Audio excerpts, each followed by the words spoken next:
Bonjour à tous. Voici aujourd'hui la 4e édition sur la signalisation routière.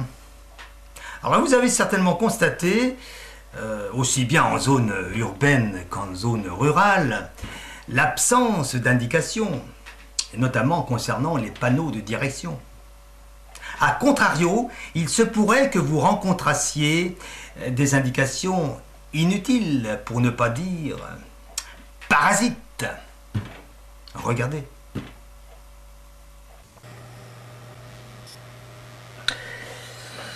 Bien, alors je vais commencer par diffuser donc quelques photos, une dizaine de photos d'un parcours routier. Ces photos, je vais les faire défiler dans le sens de la progression du parcours. Bien, on peut voir sur la première photo que j'ai masqué donc certaines indications sur certains panneaux.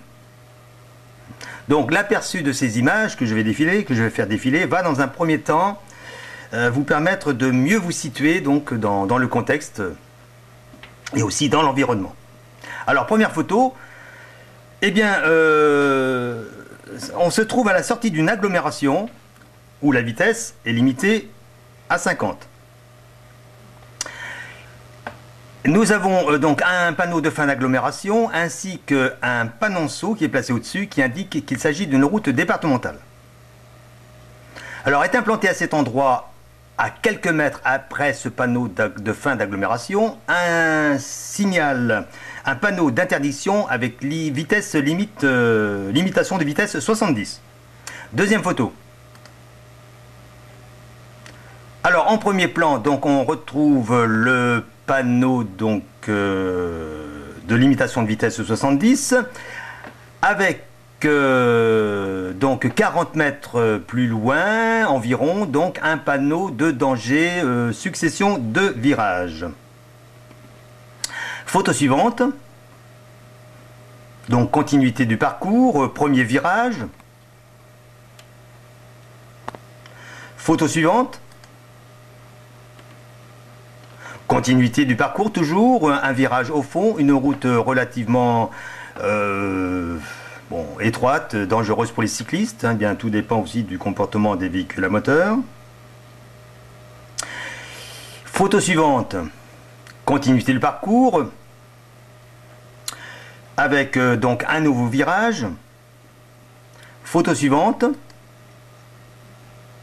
Voilà, donc toujours le même virage qu'on a vu précédemment, puis approche d'un carrefour. Ce carrefour qui se trouve donc à environ 250 mètres du panneau succession de virages qu'on a rencontré précédemment. Photo suivante. Alors, le parcours qu'on a vu précédemment. Ensuite, donc, on peut voir un pont routier donc, qui est relativement étroit.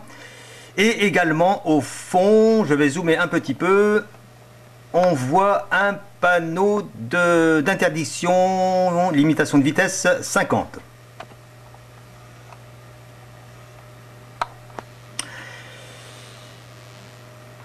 Photo suivante. Donc là, on est à proximité du carrefour avec le pont routier, le panneau de limitation de vitesse à 50 que l'on voit au fond. Photo suivante, qui va être la dernière. Voilà, donc c'est juste après le carrefour. Alors nous avons ici, qu'est-ce qu'on peut voir? On a un panneau de fin d'agglomération qui n'est pas l'agglomération que l'on a quittée précédemment, donc c'est une particularité, si on veut. Donc il s'agit de la fin d'une agglomération, mais limitrophe. Donc ce n'est pas la même ville. Au-dessus, on voit donc le panonceau indiquant la route départementale. On a un panneau d'interdiction, donc limitation de vitesse 50. Alors, il faut savoir qu'à partir de ce panneau, cette limitation de vitesse à 50 va être maintenue jusqu'à la fin de cette route départementale, sur une distance d'environ 500 mètres. Et au bout de cette route départementale, eh bien, on aura un carrefour qui donne accès à une nouvelle route départementale qui est perpendiculaire. Alors, on a aussi un panneau de danger, descente dangereuse, 10% sur une distance de 200 mètres. Alors, il faut noter qu'il y a aussi un carrefour à environ 250 mètres à partir d'ici.